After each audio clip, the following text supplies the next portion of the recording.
Hi all. ये video में हम बात करेंगे कि इंडिया में नॉर्थ वेस्ट फ्रंटियर जो है वो हमेशा से वल्नरेबल क्यों रहा है। कि इंडिया का जो नॉर्थ वेस्टर्न पार्ट है, अगर आप इस मैप में देखो तो आपको दिखेगा कि जो ये वाला पार्ट है पंजाब का जो बाउंड्री लग रहा है, और ये वाला जो पार्ट आपको दिख रहा है, ये वाला पार्ट इतना वनरेबल क्यों रहा आखिर। ताकि जितने भी इन्वेजन्स हुए, अटैक्स हुए इंडिया के ऊपर, वो एंशियंट इंडिया में आप बात करूं या फिर मिडिवल इंडिया में बात करूं, ये इसी रीजन से क्यों हुए, और इस रीजन से क्यों नहीं हुए, या फिर इस रीजन से क्यों नहीं हुए, या फिर इस रीजन से ज़्यादा क्यों नहीं हुए, इस रीजन से क्यों नहीं हुए, और इस रीजन से भी क्यों नहीं हुए। तो इसका जो आंसर है वो बहुत ही इम्पॉर्टेंट है आपको, अगर आप इंडिया को जानना चाहते हो तो। अगर आप इंडिया के हिस्ट्री को जानना चाहते हो, अगर आप इंडिया की ज्योग्राफी को जानना चाहते हो, because without understanding the geography you cannot sorry, you cannot understand the history of India. कैसे इंडिया की हिस्ट्री शेप की, फ्रॉम एंशियंट इंडिया से लेके मिडिवल इंडिया तक। अगर आपको समझना है तो आपको इंडिया की ज्योग्राफी पहले समझनी ही होगी। और यूपीएससी में प्रीलिम्स में खासकर इससे क्वेश्चंस बन रहे हैं। मैं एक सीरीज लाऊंगा प्रीलिम्स का, जिसमें मैं पीवाईक्यूज लाऊंगा, और उसमें मैं आपको दिखाऊंगा कि कैसे वो मंगोल्स इन्वेजन, कैसे वो मुस्लिम इन्वेजन्स, और कैसे वो डिफरेंट एंशियंट इन्वेजन से भी क्वेश्चन लगातार पूछ रहे हैं। इवन इस चीज़ को समझने के लिए आपको ज्योग्राफी जानना जरूरी है। इसलिए आपको ज्योग्राफी कैसे मदद कर सकता है इस चीज़ को समझने के लिए, कि how geography helped invaders sorry to attack India in the past. तो मैं आपको पहले ज्योग्राफी के कुछ पॉइंट्स यहाँ पे समझाना चाहता हूँ। आप इस मैप पर ध्यान से देखिए।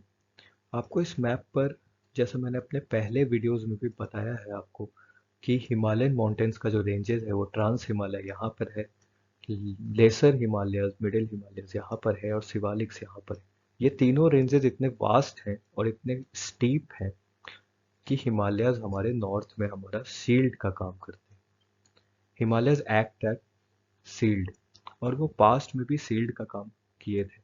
इवन अगर आप क्लाइमेट की बात करो तो जो साइबेरिया से कोल्ड विंड्स आते हैं वो इधर इंटर नहीं कर पाते, और जो इंडिया में साउथ वेस्ट मानसून विंड्स इस साइड से जाते हैं वो भी सील्ड के तौर पे ट्रैप होकर इधर रह जाते हैं, जिससे रेनफॉल ज़्यादा होती है, और ये कोल्ड विंड्स अंदर नहीं आ पाते हैं, जिससे हमारा नॉर्दर्न प्लेन्स और पेनिनसुलर प्लेटो का जो स्ट्रक्चर है वो कहीं ना कहीं एक मॉनसूनल क्लाइमेट और साथ साथ सब ट्रॉपिकल क्लाइमेट को दर्शाता है। और हम यहाँ पे एक रहने लायक इन्वायरमेंट और क्लाइमेट में आज जी रहे हैं। वरना अगर हिमालयस नहीं होता तो it would be really very difficult, it would be really very difficult to survive. उसके बाद जब हम बात करते हैं हिस्ट्री पॉइंट ऑफ व्यू से, तो जो भी मंगोल इन्वेजन से, आपको पता होगा मंगोल जो है वो चाइना के नीचे आता है। और मंगोल के इन जो किंगडम्स थे, आपको पता होगा Genghis Khan, he was from Mongol.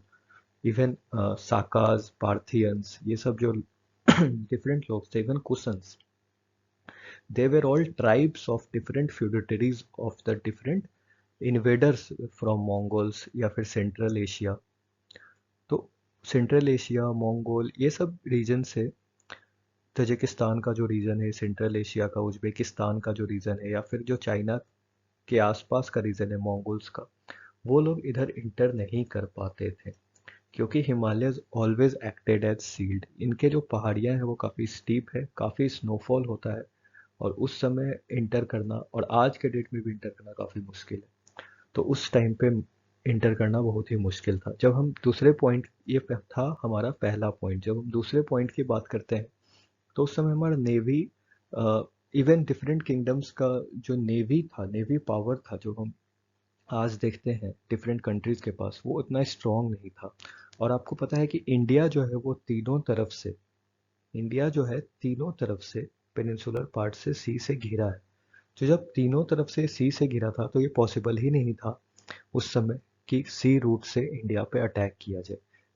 Cholas के टाइम हमने देखा है कि चोलास जो है वो आपके 9th सेंचुरी के आसपास जब आते हैं, तो वो अपना नेवी स्ट्रॉन्ग करते हैं इंडिया में। एंशियंट इंडिया में हम पहली बार नेवी स्ट्रॉन्ग चोलास के टाइम देखते हैं, एक मेजर रूप से। लेकिन चोलास किंगडम्स ने कभी इन्वेड करने की कोशिश नहीं की, और वो ऑलरेडी यहाँ पर बसे हुए थे। तो इंडिया पे अटैक करने की बात ही नहीं है। जो बाहर के किंगडम्स थे उससे पहले उनके पास नेवी नहीं थी। और साथ ही साथ नेवी की जब हम बात करते हैं तो हमें पता है कि यूरोपियंस जब इंडिया में आए, अ, आपको पता है यूरोपियंस इंडिया में जब आते हैं after the Mughal empire decline करता है, तो सबसे पहले जो यूरोपियंस इंडिया में आते हैं वो थे पोर्तुगीज। और वो लगभग 1498 के आसपास Vasco da Gama the first Portuguese came to India.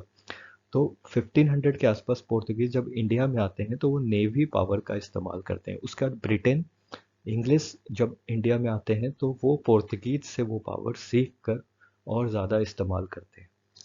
लेकिन उससे पहले नेवी पावर नहीं था। तो सेकंड रीज़न भी हमने देख लिया। उसके बाद थर्ड पॉइंट है north west frontier was the most vulnerable site.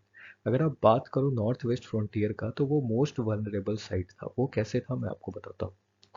For example if you see on this map, ये पंजाब का जो रीजन है और सिंध का जो रीजन है, आपको दिख रहा होगा कि पंजाब का जो रीजन है वो प्लेन एरियाज है। ये सिंध का भी थोड़ा सा पार्ट है जो प्लेन एरियाज है। लेकिन यहाँ से पूरा का पूरा मरुथल है, ये डेजर्ट एरिया है। और ये वाला भी एरिया थोड़ा डेजर्ट है। और साथ ही साथ ये तो पूरा कोस्टल एरिया यहाँ से स्टार्ट हो जाता है। तो यहाँ से लेके यहाँ तक आप इंटर नहीं कर सकते थे। बचा था आपके पास ये पंजाब का एरिया और ये कश्मीर का एरिया। यहीं से यहीं से आप अंदर की तरफ इंडियन सब कॉन्टिनेंट में अंदर की तरफ आ सकते थे अगर आपको आक्रमण करना था, और लोगों ने आक्रमण इसी रास्ते से किया। तो ये सबसे मोस्ट वनरेबल साइट था। जब हम फोर्थ रीजन की बात करते हैं, one of the important reason of geography, वो क्या है कि इस रीजन में जब हम बात करते हैं, इस रीजन में हमें काफी पासेस दिखते हैं। यहाँ भी आपको माउंटेन रेंजेस दिखता है। यहाँ पर अगर हम बात करें तो अ, आपको पता होगा कि यहाँ पे खाइबर पास है। यहाँ पे आपको पता होगा बलूचिस्तान के पास बोलन पास था। तो ये दोनों पास जो थे, खाइबर पास जो कि अफगानिस्तान के काबुल को पाकिस्तान के पेशावर से कनेक्ट करता है। और पंखुतवा खाइबर पख्तूनख्वा रेंज में था वो, अफगानिस्तान और पाकिस्तान के बाउंड्री पे। और बोलन पास जो था, वो पास आपका बलूचिस्तान जो अफगानिस्तान और पाकिस्तान के नीचे वाला पार्ट का बॉर्डर है, जहाँ पे अभी भी लड़ाई चल रही है अफगानिस्तान और पाकिस्तान को लैंड एरिया को लेकर, वहाँ से इंडिया में आने का एक रास्ता था। तो ये अफगानिस्तान का जो बॉर्डर था पाकिस्तान से, अफगानिस्तान को सेंट्रल एशिया से भी ये जगह जोड़ती थी, दोनों खाइबर और बोलन पास। तो जो भी सेंट्रल एशिया से जो लोग इन्वेडर्स आए थे, जो पर्सियन थे, जो तर्किस थे, उन्होंने इस्लाम को इंडिया में इसी दोनों रास्ते से काफी हद तक पहुंचाया था। मैं आपको बता दूं कि बोलन पास का जो एरिया है, बोलन पास का जो एरिया है, वो एरिया से अहमद शाह अब्दाली ने 1746 में थर्ड बैटल ऑफ पानीपत के टाइम जब वो दोबारा इंडिया में आया था, तो इसी रास्ते से उसने चूज किया था। पहले सिर्फ खाइबर पास का यूज होता था, फिर बोलन पास भी आया। फिर खाइबर पास और बोलन पास दोनों के आ जाने से दोनों अलग अलग रूट तैयार हो गया इंडिया में इंटर करने का। तो इस तरह से हमने देखा इस स्लाइड में कि कैसे रोल ऑफ ज्योग्राफी जो है वो शेप करता है इंडियन हिस्ट्री को।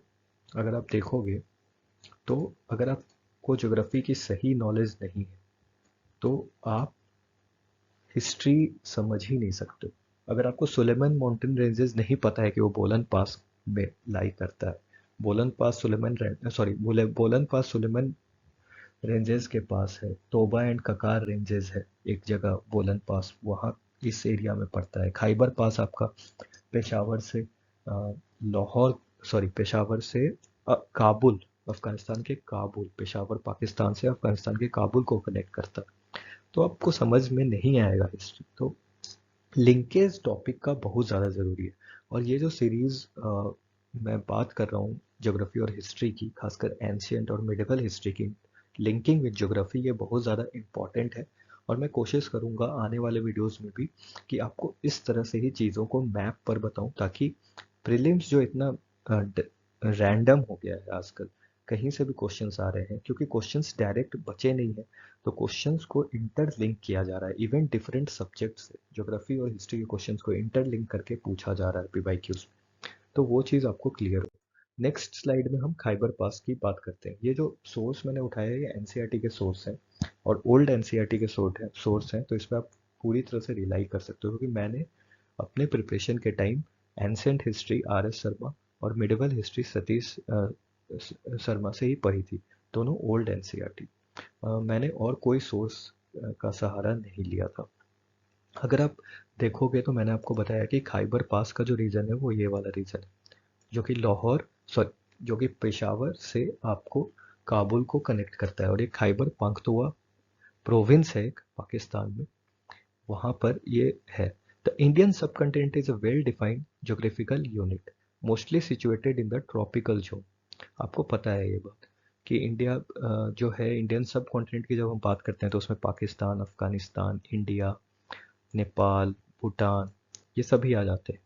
ये फिजियोग्राफिकल डिवीज़न, जब सब कॉन्टिनेंट की हम बात करते हैं, सिर्फ एक कंट्री नहीं, physiographical division in terms of कि जो एक डिस्टिंक्ट फीचर होता है एक रीजन का। देखिए ये सभी रीजन का एक डिस्टिंक्ट फीचर, यहाँ पर आपको जो पॉपुलेशन मिलेगी, जो रेसेस मिलेगी, वो एक तरह की मिलेगी।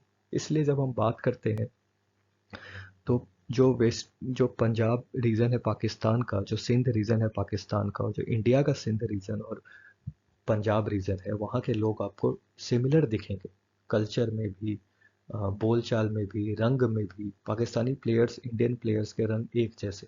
तो जो सब कॉन्टिनेंट होता है वहाँ पे सिमिलर टाइप ऑफ फीचर्स दिखते हैं, तो उसी कारण उस पूरे रीजन को एक सब कॉन्टिनेंट बोला जाता है। तो it is bounded by the Himalayas on the north and seas on the other side. अभी हमने बात किया कि थ्री साइड से यहाँ पर सिर्फ और सिर्फ वाटर था, और यहाँ पर नॉर्थ में, नॉर्थ से नॉर्थ ईस्ट तक पूरा हिमालयस का रेंजेस था, जिसमें बहुत ही हाई रेंजेस आते हैं। माउंट एवरेस्ट आता है, केटू आता है, ट्रांस हिमालयस के रेंजेस आते हैं, ग्रेट हिमालयन के रेंजेस आते हैं। तो उनको क्रॉस करना मुश्किल काम था, इधर से भी आना मुश्किल था, इधर से भी आना मुश्किल था। सॉरी। तो Himalayas protected the country against the cold arctic winds, ये तो मैंने आपको बताया ज्योग्राफी का terms, keeps the climate of north India fairly warm since the cold is not severe in the plains, people do not need heavy clothing. Secondly, the Himalayas are high enough to shield the country against invasions from the north. ये point बहुत ही important है क्योंकि इसने sealed किया, north से अंदर आने नहीं दिया। मैंने आपको बताया था कि मंगोल्स वाला जो एरिया था और सेंट्रल एशिया का जो एरिया था, तजाकिस्तान, उज्बेकिस्तान, उधर भी ट्राइब्स लोग थे, और ट्राइब्स लोग का काम ही ये था कि एक जगह से दूसरे जगह जाकर अटैक कर। लेकिन जब हिमालयाज यहाँ पर एक द्वारपाल की तरह खड़ा है, रक्षक की तरह खड़ा है, तो ये अलाउ नहीं करता था इतने हाई पिक्स कि आप इजिली इंटर कर पे करके अंदर आ सके। अगर आप देखोगे तो ज्योग्राफिकल फीचर में भी इन हिमालयज में के बीच में जो पासेज है, पासेज वही होता है कि जो दो माउंटेन रेंजेस के बीच का एक गैप होता है जिससे आप एक जगह से दूसरे जगह इजिली जा सकते हो। तो वो पासेज इस रेंजेस में कम है। लेकिन ये वाला जो रेंज है, सुलेमान रेंजेस, अभी मैंने आपको बताया, जो कि बोलन पास के पास, खाइबर पास के पास, ये हिंदू कुश माउंटेन्स जो है, हिंदू कुश माउंटेन्स आपको पता होगा, हिंदू कुश की पहाड़ियाँ जो पमीर माउंटेन्स तक जाती हैं, स्ट्रेच करती हैं।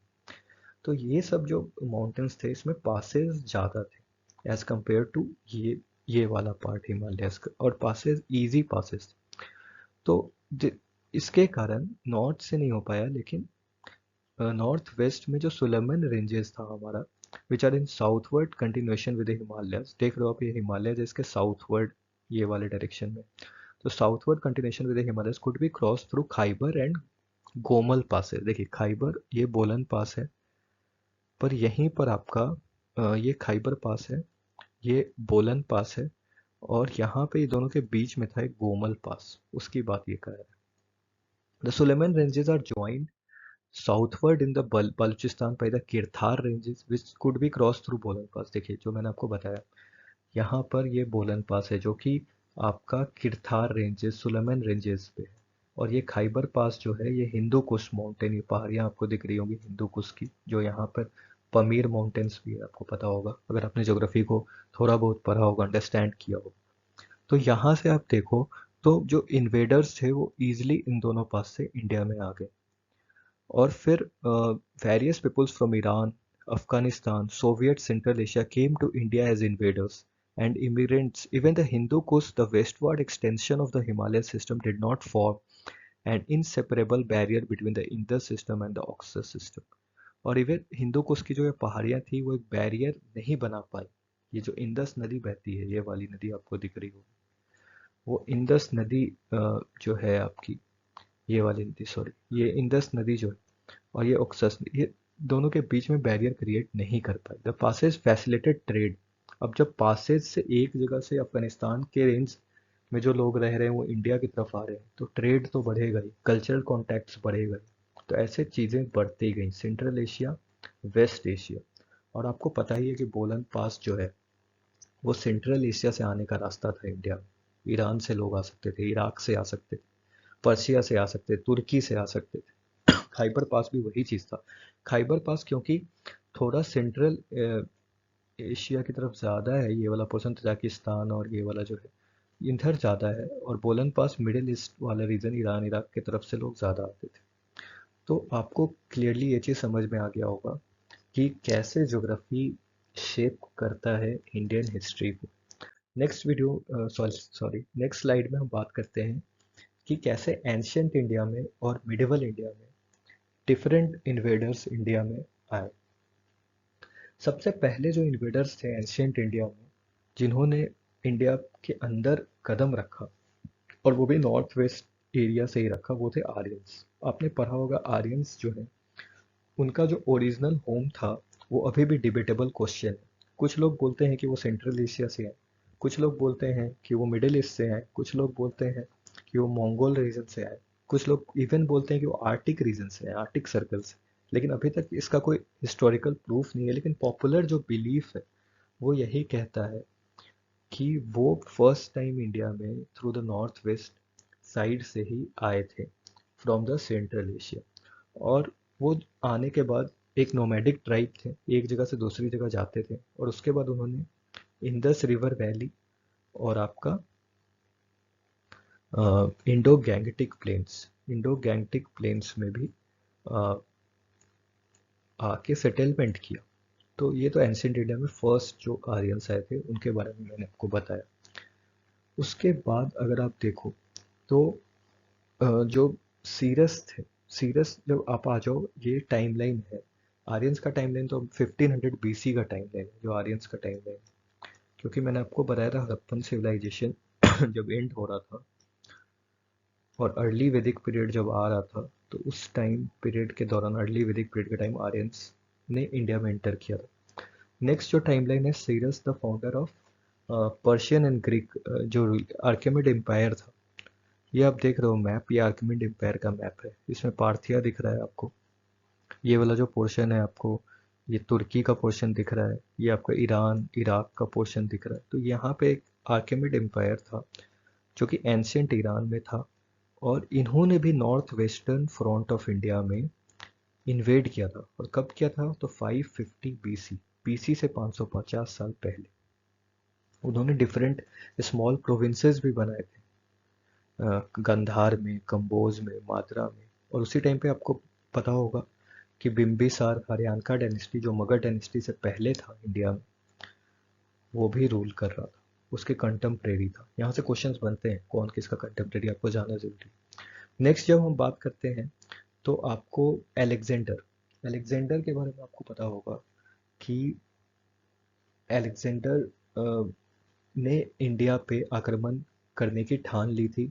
After crossing the river Indus वो इंडिया की तरफ बढ़ते आया था, लेकिन जो डायनेस्टी थी मगध के बाद वाली, महानंदा डायनेस्टी, उस टाइम पर उसका पावर को देखकर अलेक्जेंडर रुक गया था। और वहाँ पे बिटवीन द झेलम और चेनाब नदी तक वो आया था, लेकिन इन्वेजन नहीं कर पाया था इंडिया में, क्योंकि उसने जब मॉरियन आर्मी देखी तो उसे ऐसा लगा कि अगर मैं इन्वेजन करूंगा तो हो सकता है कि मैं हार जाऊं। और वो थक भी गए थे, काफी दूर से वो आए थे पर्शिया के रीजन से, तो वो थक गए थे। नेक्स्ट जो आपको पता होगा कि इंडो ग्रीक साकाज पार्थियंस कुशन्स, ये एंशियंट इंडिया के टाइम में, जब आपको पता होगा कि अशोक का टाइम खत्म हो गया था, तो अशोक का टाइम खत्म होने के बाद उसने नॉन वायलेंस को अपना लिया था, बुद्धिज्म को अपना लिया था। तो उसने बुद्धिज्म को अपनाने के साथ साथ एक चीज़ किया था कि उसने अपने फ्रंटियर्स जो थे इंडिया के, वो फ्रंटियर्स को आर्मी से मजबूत नहीं रख पाया था, जिसके कारण बहुत सारे ऐसे ट्राइब्स थे जो मंगोल रीजन से, सेंट्रल एशिया रीजन से इंडिया में इंटर कर गए थे, क्योंकि वीक हो गया था एम्पायर। तो वही ये ट्राइब्स थे जो ग्रीक्स, साकास, पार्थियंस, ये सब उस एरिया से इंडिया में सेकेंड सेंचुरी बीसी में, after the Mauryan empire abolished in India, later Mauryans आ गए थे, लेटर मगध एम्पायर आ गया था, तब की ये बात है। तो ये तो हो गई इन्वेडर्स ऑफ एंशियंट इंडिया। तो अभी आपने देखा कि ये सभी के सभी कैसे north west frontier of India से इंडिया में इंटर करते हैं, वही पंजाब और कश्मीर, लाहौर, ये सब के पास का जो रीजन है। नेक्स्ट स्लाइड में हम बात करते हैं इन्वेडर्स ऑफ मिडिवल इंडिया। ये जो मुस्लिम एम्पायर, मुस्लिम रूलर्स थे, उन्होंने कैसे आक्रमण किया इंडिया में। The first ever Muslim invasion in India happened in 712 AD, और वो किया था मोहम्मद बिन कासिम। मोहम्मद बिन कासिम ने ये किया था, इसका रीज़न ये था कि वो इंडिया की तरफ अटैक करना चाहता था, क्योंकि ये वाला जो रीजन था उसमें छोटे मोटे राजपूत किंगडम्स थे उस टाइम पे, कुछ इंपॉर्टेंट मजबूत राजपूत किंगडम्स भी थे, जैसे प्रतिहारास, चौहान्स, परमारास, ये सब, गुर्जरा प्रतिहारास, ये सब थे। पर वो आपस में ही लड़ते रहते थे, जिसके कारण वो डिफरेंट रीजन्स में डिवाइडेड थे, गुजरात से लेके राजस्थान वाला जो रीजन था। तो उसे एक चांस मिला कि वो ईजिली इंडिया में प्रवेश कर सकता है, तो उसने 712 एडी में पहली बार इंडिया में प्रवेश किया, जिसे अरब कॉन्क्वेस्ट ऑफ इंडिया भी बोलते हैं। आपको पता होगा कि जब वो इंडिया में आया था, तो फिर उसके आने के बाद, इंडिया में इस्लामिक इन्वेजन्स तो थे, वो काफ़ी ज़्यादा बढ़ गए। बाद में इंडिया में इस्लाम पूरी तरह से फैल गया, लेकिन पहले जो ये रूलर्स थे, ये इन्होंने इंडिया में प्लंडरिंग, लूट का काम किया था। उन्होंने इस पर्पस से, वो कभी नहीं आए थे कि वो इंडिया में आके सेटलमेंट करेंगे स्टार्टिंग। उनको बस इंडिया का वेल्थ दिखता था। वेल्थ बहुत ही ज़्यादा था इंडिया का, टेम्पल्स बहुत ही रिच थे, और उन रिच टेम्पल्स को इन्होंने बहुत बड़ा प्लंडर किया है, लूट किया है, हम आगे देखेंगे। तो नेक्स्ट जो आया महमूद गजनी। गजनी एक जगह है अफगानिस्तान में, छोटा सा टाउन था, उसको काफ़ी बड़ा एम्पायर गजनी एम्पायर में कन्वर्ट किया था। गजनी ने मदद किया था बनाने में, ये जो गजनी एम्पायर आपको यहाँ पे दिख रहा है। और गजनी, जो मोहम्मद गजनी था, वो 17 बार इंडिया में आता है, 1000 to 1027 AD, मतलब 11th सेंचुरी में। और उसका सिर्फ एक ही ऑब्जेक्टिव होता है, प्लंडरिंग, लूट। आया, टेम्पल्स को लूटा, 17 रेड किए इंडिया में। नॉर्थ इंडिया ऑलरेडी डिवाइडेड था नंबर ऑफ हिंदू स्टेट्स में, हिंदू शाही किंगडम के साथ वो एग्जिस्ट करता था उस टाइम पर। जब वो आता है पहली बार मोहम्मद ऑफ गजनी, तो इनिशियल रेड वो डालता है against the Hindu shahi kingdom. Hindu shahi kingdom, Jaipal एक रूलर था, आपको पता होगा, जयपाल एक रूलर था उस टाइम पे। उसके बाद देवपाल एक रूलर था, आनंद पाल एक रूलर था। तो आनंद पाल के साथ बैटल ऑफ वाई हिंद की लड़ाई लड़ता है।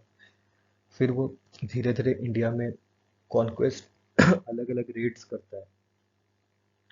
और कहीं ना कहीं जो सोमनाथ का मंदिर था, जो सोमनाथ का मंदिर है अभी गुजरात में, एकदम शी शोर पे बसा हुआ है, उसको 17 बार वो लूटता है। और इवन 17 रेड्स करने पे जितना वेल्थ वो कलेक्ट करता है इंडिया से, वो वापस ले जाता है इंडिया से और फिर वो वापस आता है, फिर पंजाब के रीजन में नागरकोट, नागरकोट की जगह को लूटता है, फिर मथुरा तक आ जाता है, थानेश्वर दिल्ली तक आ जाता है। ये आप देख रहे हो मैप पे, मथुरा दिख रहा है आपको, अभी यूपी में पड़ता है। अ, मथुरा के रीजन में आता है, कन्नौज के रीजन में आता है, दिल्ली के रीजन में आ जाता है। यहाँ तक वो आके पूरा ही पूरा प्लंडरिंग करता है। गुजरात में सोमनाथ का मंदिर दिख रहा है आपको, सोमनाथ का मंदिर को प्लंडरिंग करता है। तो कहीं ना कहीं ये भी जो था वो नॉर्थ वेस्ट फ्रंटियर से ही इंडिया में आता है। उसके बाद मोहम्मद गोरी का नाम आपने सुना होगा, जो कि फर्स्ट इन्वेजन करता है 1175 एडी में, 12th सेंचुरी में, और इस्टेब्लिश करता है एक मुस्लिम empire. Mohammad Ghori vessels of Ghazni था, और वो इंडिपेंडेंट बन गया था जब महमूद गजनी मर जाता है। उसके बाद उसी का वैसल था, इंडिपेंडेंट अपने आप को घोषित करता है। और उसके बाद पॉपुलरली नोन एज मोहम्मद कुरी, उसका ओरिजिनल नाम मुइजुद्दीन मोहम्मद था। उसके बाद जब वो इंडिया में आता है तो मुल्तान को ऑक्युपाई करता है, मुल्तान जो पाकिस्तान में है। मुल्तान को ऑक्युपाई करने के बाद वो इंडिया में इंटर करता है सतलज नदी के आसपास। और फिर battle of Tarain, battle of Tarain Prithviraj Chauhan के साथ इसकी लड़ाई होती है, जो आपको पता होगा। दो बैटल लड़ी गई थी, फर्स्ट बैटल और सेकंड बैटल। सेकंड बैटल में वो बुरी तरह से पृथ्वीराज चौहान को हरा देता है। और सॉरी, और इंडिया में अ, अपना मुस्लिम एम्पायर बनाने में कामयाब हो जाता है। उसके अलावा आपको चेंगिस खान के बारे में पता होगा। Genghis Khan was very important, क्योंकि जब दिल्ली सल्तनत का टाइम था, आपको पता है दिल्ली सल्तनत का स्थापना कब हुआ था? दिल्ली सल्तनत अगर आप देखो तो 1206 के आसपास इंडिया में इस्टेब्लिश हो गया था। और 1206 में कुतुबी डायनेस्टी के नाम से कुतुबुद्दीन ऐबक ने इसका फॉर्मेशन किया था। कुतुबुद्दीन ऐबक ने जब इसका फॉर्मेशन किया था तो उस उसने यहाँ पर दिल्ली सल्तनत की नींव रखी थी। और उस कुतुबुद्दीन ऐबक के मरने के बाद इल्तुतमिश, जो इलबरी ट्राइब का था, उसने कमान संभाली थी, और उसने अपना कैपिटल लाहौर से दिल्ली शिफ्ट किया था। आपको दिख रहा होगा यहाँ पे कि ये लाहौर है, और लाहौर से उसने अपना कैपिटल दिल्ली शिफ्ट किया था। तो ये वाला जो एरिया था, पहले यहाँ पे लोग ज़्यादा कंसंट्रेट करते थे अपना फ्रंट, नॉर्थ वेस्ट फ्रंटियर की जो हम बात कर रहे हैं, यही वाला रीज़न है बचाने में। क्योंकि अगर आपको इंडिया में रूल करना है, इंडिया में आना है, तो पहले इस एरिया में मजबूत होना है, तब तो आप दिल्ली तक पहुंच पाओगे। तो ये वाला जो रीज़न है, उससे जब वो इधर की ओर जाता है तो मंगोल्स, जो चेंगिस खान तो इंडिया में आ नहीं पाता है कभी, लेकिन अदर जो मंगोल्स थे, उसके लीडर्स इंडिया में ज़रूर इंटर कर जाते हैं।